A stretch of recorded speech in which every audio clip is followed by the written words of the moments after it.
Okay, so in today's video, I'll be showing you how to access somebody's Scopus profile if you have access to Scopus.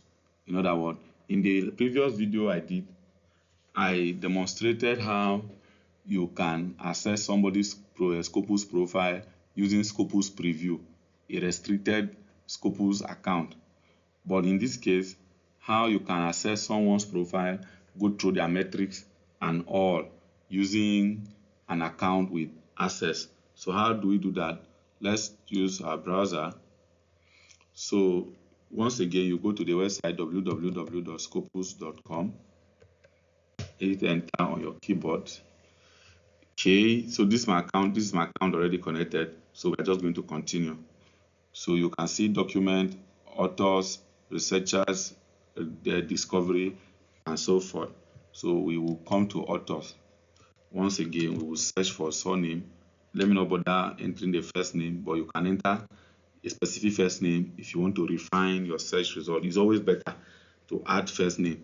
Let's add it just for the purpose of clarity. So you enter.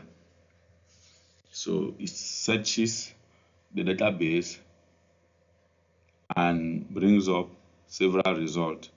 Okay, so we are interested in this one, for example. So you can now see that on this particular account now, these metrics, this graph, all of these summary statistics are now showing. But if you recall, in the previous video, these statistics and these metrics were faint, they were not showing. And again, the search result was only limited to just 6 documents. This was 1, 2, 3, 4, 5, 6, and they were not clear. Some details in those particular 6, or some details of those 6 papers were even missing. But with this, with access now, you can go through all a person's full profile. You can check all what they have. In fact, you can even click on specific papers like this one now to get specific details about the work. This is a full view of the paper. You can even check who the authors are, see the abstract, and if need be, you can move from here to even visiting the website where this paper was published. For example, you can click here, the DOI can be copied, and then you can, from that DOI, search the full paper. Or if you want to view the PDF, you can click there and view the PDF. You can never do all of these things I am doing with that free account, or if you do not have access. So this is the paper from the publisher's website, and we were able to access it through Scopus.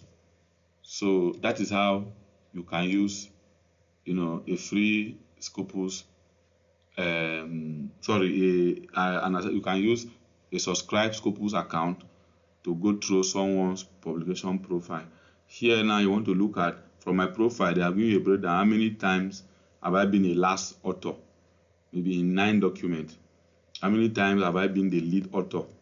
So you can see about 75% lead authorship, 35 documents, and so on. And then how many times have I appeared somewhere in the middle? You see the metric there. And how many times have I been a single author? So that means I've only been a single author in just one paper. So that shows that I've not been greedy. So I hope this clarifies that. Thank you.